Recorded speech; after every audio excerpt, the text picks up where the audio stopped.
9, 8, 7, 6, 5, 4, 3, 2, 1, 0 plus 5 seconds. Hi guys, ये video Chandrayaan 3 के बारे में है। तो चंद्रयान 3 का जो मिशन है वो बहुत खास है। उसके पहले लेकिन चंद्रयान 1 और चंद्रयान 2 के मिशन के बारे में जान लेते हैं। चंद्रयान 1 का जो मिशन था 2008 में इंडिया ने लॉन्च किया था और वो चंद्रयान 1 का मिशन ये था कि मून के ऑर्बिट में स्पेसक्राफ्ट को पहुंचाना था और वो वहां से मैपिंग करने वाला था मून के सरफेस का। और वो मिशन बहुत सक्सेसफुली अचीव किया था इसरो ने। तो मून के ऑर्बिट में तो हम लोग पहुंच गए थे। तो उसके बाद इसरो ने प्लान किया कि मून के सरफेस पे अभी हम लोग को लैंड करना है। तो उसे लैंड कराने के लिए इसरो ने चंद्रयान 2 का प्रोजेक्ट बनाया। तो चंद्रयान 2 के प्रोजेक्ट में ये खास बात थी कि उसमें लैंडर और रोवर यूज होने वाला था, जो कि मून के सरफेस पे उतर कर वहाँ के सॉइल के बारे में, मिनरल्स के बारे में स्टडी करने वाला था, सॉइल कंपोजिशन के बारे में स्टडी करने वाला था। ओके।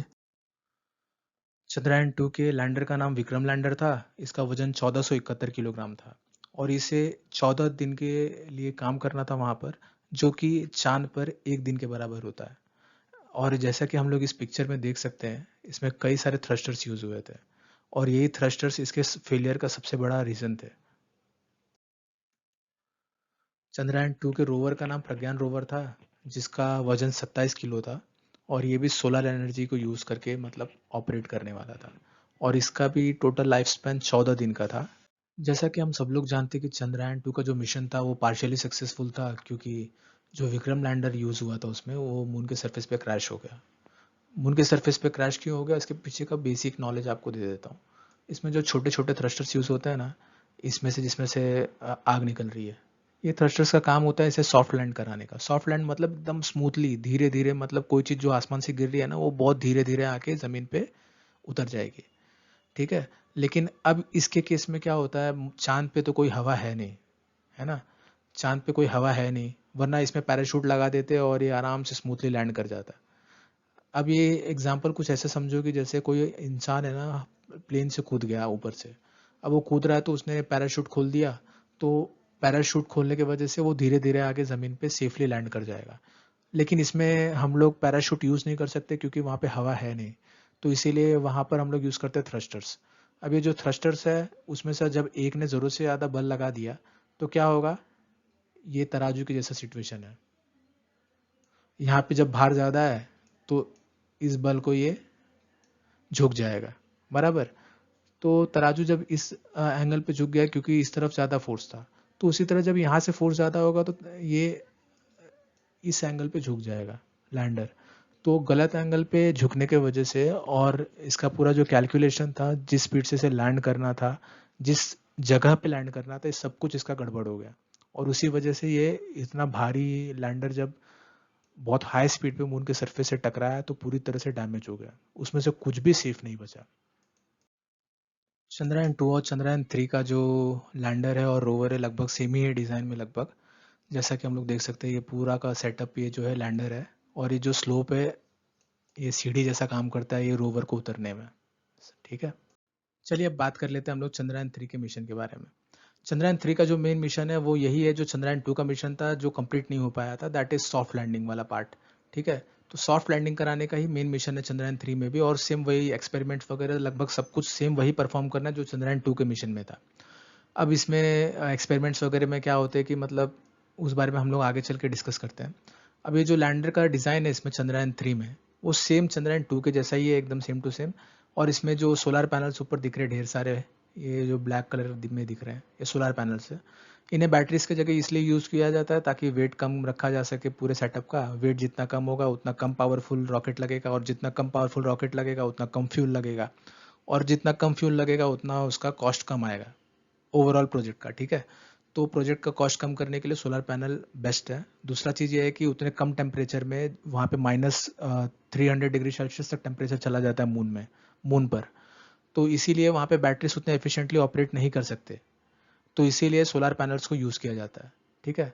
अब इसे लॉन्च करने के लिए ये पूरे सेटअप का जो वेट है वो 3895 kg है, जैसा कि यहाँ पे दिख रहा है 3895 केजी का है। और ये पूरा सेटअप जो यहाँ पे दिख रहा है, ये पूरा सेटअप खाली इतने छोटे से कैप्सूल में आएगा, रॉकेट के एकदम टॉप हिस्से में। ये पूरा का पूरा लैंडर इसके अंदर रखा गया है। और बाकी जो नीचे का पार्ट है ये पूरा का पूरा प्रोपल्शन सिस्टम है, और उसमें अलग अलग स्टेजेस होते हैं, जैसे ये सॉलिड स्टेज है, फिर ये लिक्विड स्टेज है, और ये जो ऊपर का है क्रायो स्टेज है। ठीक है, तो अलग अलग टाइप के फ्यूल्स यूज़ करके मतलब इसे लैंडर को मून तक पहुंचाना है। अब उसमें ऐसा नहीं कि लैंडर तुरंत पहुंच जाएगा, तो पहले ऑर्बिट कराते हैं, फिर ऑर्बिट कराने के बाद फिर लैंडर को रिलीज़ किया जाता है। तो उसके बारे में भी आगे डिस्कस करते हैं कैसे होता है। चलिए चंद्रयान 3 के लैंडर के बारे में डिस्कस कर लेते हैं कि किसका क्या वजन और कितना क्या फंक्शनिंग है। अब इसमें जो लैंडर है ये ऊपर का पार्ट है, और नीचे का पार्ट जो है वो है प्रोपल्शन मॉड्यूल, जैसे कि हम लोग राइट साइड में देख सकते हैं यहाँ पे। प्रोपल्शन मॉड्यूल का वजन है 2148 किलोग्राम, और जो लैंडर है उसी के अंदर रोवर रखा हुआ है, तो इसका टोटल वजन 1752 किलोग्राम है, और टोटल सिस्टम का वजन 3900 किलोग्राम है। ठीक है, अब ये जो ऊपर का मॉड्यूल है, ये जो लैंडर वाला मॉड्यूल है, बस यही मून के सरफेस पे लैंड करने वाला है। ये प्रोपल्शन मॉड्यूल का खाली काम है कि उसे सही डायरेक्शन, सही पोजीशन में उसे पहुंचाना और सही एंगल पे पहुंचाना, ताकि वहां से लैंडिंग प्रोसेस शुरू हो सके। ठीक है, चलिए अब लैंडर के बारे में थोड़ा ओवरऑल टेक्निकल व्यू ले लेते हैं। बहुत इंपॉर्टेंट जानकारी जो सिर्फ ऊपर की है वो डिस्कस करेंगे, ज़्यादा डिस्कस नहीं करेंगे सेंसर वगैरह के बारे में। तो ये जो 3900 केजी के वेट के साथ जब ये लैंडर मून के सरफेस पे उतर रहा होगा, तो उस समय इसका वेलोसिटी जो स्पीड है बहुत ज़्यादा होगा, और स्पीड जब गिरने का इतना ज़्यादा होगा नीचे की तरफ, मून के सरफेस की तरफ, तो अब उसको काउंटर एक्ट करने के लिए, उसको बैलेंस करने के लिए नीचे से थ्रस्टर लगाए गए हैं। तो ये थ्रस्टर का मेन काम यही है, ये फोर्स उस फोर्स के अगेंस्ट में प्रोड्यूस करते हैं। ठीक है, तो ये थ्रस्टर्स क्या करेंगे, इसके वेलोसिटी को कम कर देंगे, तो इस तरीके से बहुत कम गति के साथ वो नीचे आने लगेगा जो लैंडर है अपना। ठीक है, और ये लैंड करने के टाइम पे लैंडर लैग के ऊपर ही लैंड होना चाहिए जो लैंडर है। क्यों? क्योंकि देख सकते हैं जैसे कि यहाँ पे शॉक एब्जॉर्बर्स इसमें यहाँ पर लगे हुए हैं। ठीक है, अब इतना हैवी चीज़ अगर जब ज़मीन पे बहुत धीरे से भी उतरेगा तो बहुत अच्छा खासा शॉक प्रोड्यूस होगा। ये तो समझ लो कुछ ऐसा है कि जैसे दो कार के बराबर का वजन चीज़ है, और दो कार आसमान से गिर के ज़मीन पे आ रही हैं। चाहे कितना भी धीमे से उसको उतारो, तो भी उसके लिए जो ये सस्पेंशन सिस्टम है उसके ऊपर ही इसको लैंड करना चाहिए। अगर ये किसी और एंगल पे अगर ये मूव करके मून के सरफेस को टच करेगा तो डैमेज होना फिक्स है। इसीलिए इसके अंदर ये सब लैंडर लैग्स लगाए गए। ठीक है, ये वेलोसीमीटर का काम ये है कि इसका वेलोसिटी जो इसका स्पीड है, हर वक्त वो पता करता रहता है कि मतलब क्या स्पीड इसने अटेन कर लिया है। तो वही चीज़ इधर पे इसरो में भेजता रहता है कि मतलब इतना स्पीड पे मतलब ये लैंडर का इतना स्पीड हो चुका है। और ये जो अल्टीमीटर है इसका काम होता है हाइट पता करना, कि चांद के सरफेस से इसका अभी कितने हाइट पर ये लैंडर पहुंचा है। ठीक है, जब इसे अपना स्पीड पता होगा, इसे ये पता होगा, तो उसी के हिसाब से, और ये जो कोऑर्डिनेट स्टार सेंसर जो होता है इसका काम होता है कोऑर्डिनेट पता करना। ठीक है, कि जहाँ पे लैंड करना है, और ये जो इसका जो लैंडर है इसका कोऑर्डिनेट क्या है, पोजीशन क्या है इसका। तो जब इसे पोजीशन पता होगा, इसको अपना स्पीड पता होगा, और जब इसे अपना हाइट पता होगा चांद के सरफेस से, उसी हिसाब से ये अपने थ्रस्टर्स को कंट्रोल करके प्रॉपरली सेफली लैंड कर पाएगा, तब ये जाके सेफ लैंडिंग अचीव होगी। तो मतलब इतने सारे पैरामीटर को कंट्रोल करने के बाद जाके सेफ लैंडिंग अचीव होगी। ठीक है, फिर अगर सेफ लैंडिंग अचीव हो जाती है तो उसमें से ये रोवर बाहर निकलेगा, और ये रोवर के भी खुद के बहुत सारे पार्ट्स हैं। अब इसमें मोस्टली सोलर पैनल है, ऑपरेट करने के लिए 14 दिन के लिए जो पावर चाहिए वो सोलर पैनल से मिलेंगे। और फिर इसके अंदर ये जो व्हील्स दिए हैं, ये व्हील्स ऐसे डिज़ाइन किए गए हैं कि मतलब ऊबड़ खाबड़ जो रास्ते होते हैं चांद पर, अब वहाँ पे तो कोई पक्की सड़क है नहीं, तो चांद पर कहीं पे भी ऊबड़ खाबड़ सरफेस पे मूव करने के लिए ये वाली व्हील्स यूज़ किए गए हैं इसमें। और वहाँ पे ठंड भी बहुत ज़्यादा है, तो इलेक्ट्रॉनिक को वार्म करने के लिए ऐसा बॉक्स यूज़ किया गया है ताकि गर्म रह सके अंदर की चीज़ें। ठीक है, और इसमें दो कैमरास लगे हैं आगे के, ताकि पता कर सके, मतलब जैसे हर समय पता करते रहना चाहिए फ़ोटो वगैरह लेने के लिए, ये सब चीज़ें जानकारी लेने के लिए इसमें कैमरा लगा होना ज़रूरी होता है। ठीक है।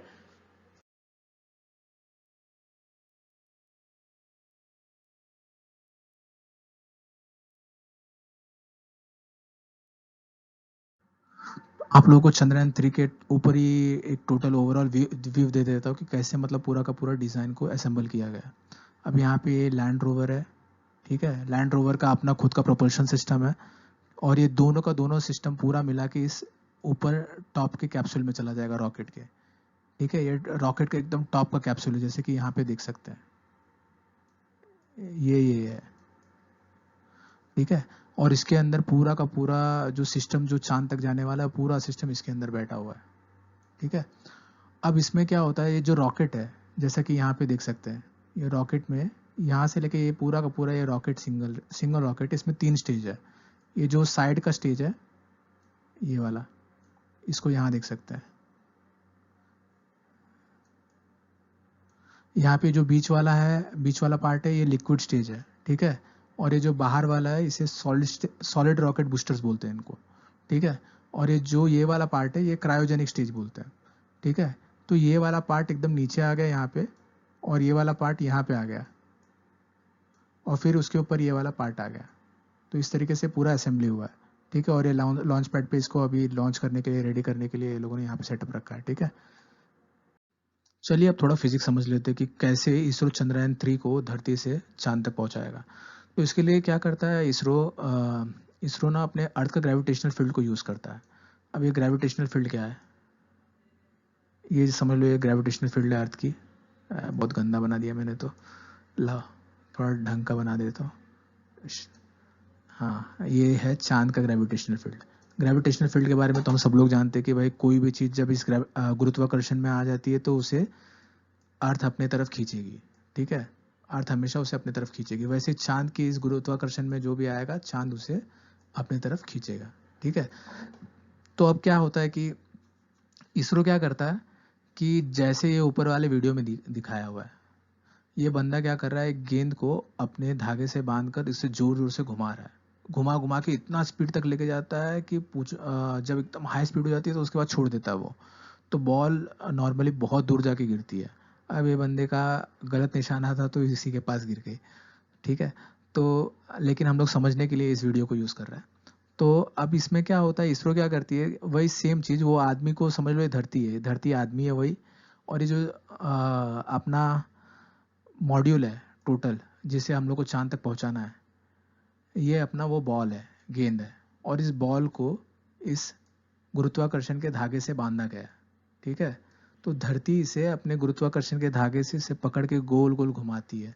तो ये रहा पहला चक्कर, फिर उसके बाद में दूसरा चक्कर, दूसरे चक्कर में देखो थोड़ा हाइट इसका बढ़ गया, फिर तीसरे चक्कर में थोड़ा और हाइट बढ़ाया गया, फिर चौथे चक्कर में और हाइट बढ़ाया गया। हाइट के साथ साथ इसका गति भी बढ़ रहा है, यानी स्पीड भी बढ़ता जा रहा है।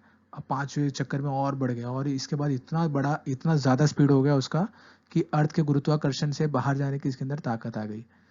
लेकिन उसे इस कंडीशन में, अब जो इसरो है, इसरो इसको ऐसा नहीं करेगी कि मतलब बस उसे अर्थ के ग्रेविटेशनल फील्ड के बाहर निकालना है उसे क्या करना होता है, इसरो को ये भी देखना पड़ता है कि यहाँ से अगर हम लोग बॉल फेंक रहे हैं तो वहाँ पे कैच करने के लिए चंदा मामा भी सामने तो होने चाहिए ना।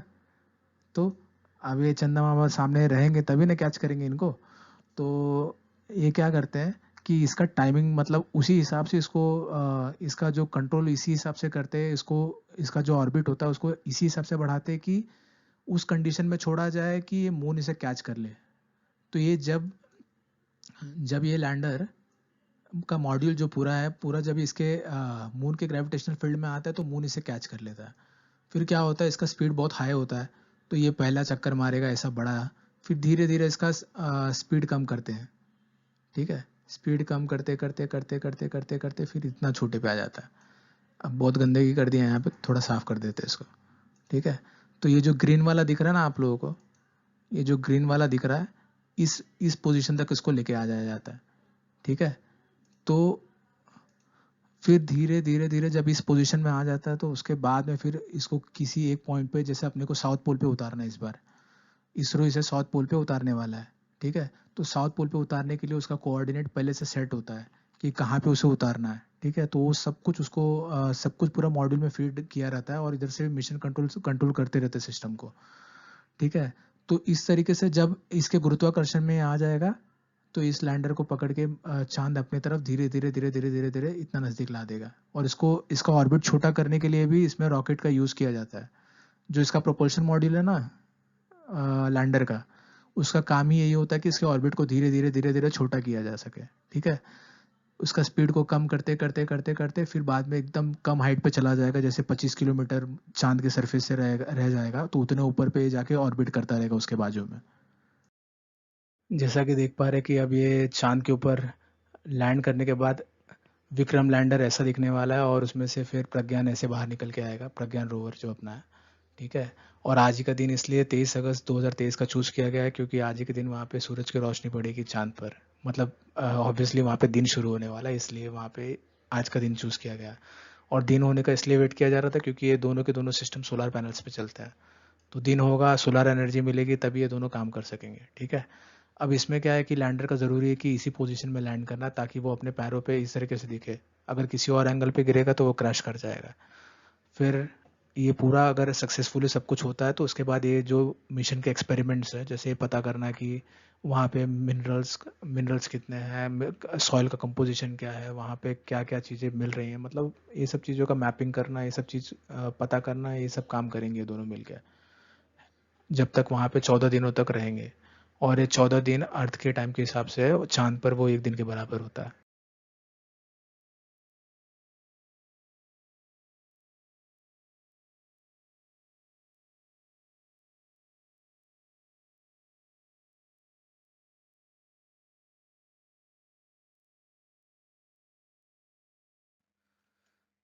आज जब चंद्रयान 3 सक्सेसफुल होगा ना, तो ये जो पुरानी इमेज है ना 1963 की, इसरो की, जो एक छोटा सा रॉकेट का हिस्सा उठा के साइकिल पे ढोकर लेके जा रहे थे, ये ओरिजिनल चीज़ है। बात ये है ना कि बहुत सारे देशों ने बहुत मजाक उड़ाया था। अपना देश कुछ ही साल पहले, मतलब 15-20 साल पहले जस्ट आज़ाद हुआ था, और फिर उसके बाद में जंग भी लड़ चुका था ऑलरेडी, गरीबी थी, भुखमरी थी, बहुत इश्यूज थे, और देश में सब कुछ एकदम पूरा स्ट्रेट फॉरवर्ड भी नहीं था सारा सिस्टम। तो बहुत स्क्रैच से शुरू किया था उन्होंने। विक्रम साराभाई ने सपना देखा था कल, तो आज उस सपने के उस कल में, विक्रम भाई के कल में आज हम लोग जी रहे हैं। तो आज जब आप लोग कोई काम करो ना, तो ज़रूर कल देखना अपने आने वाले भविष्य के लिए। जब कल देखोगे तो उसमें कोई और जी रहा होगा और हमें याद कर रहा होगा।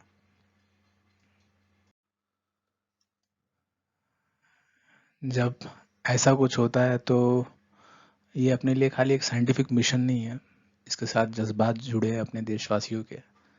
और ये इमेज ही काफ़ी है कहने के लिए कि लोग कितना कुछ सोचते हैं अपने देश के लिए। जय हिंद, जय भारत।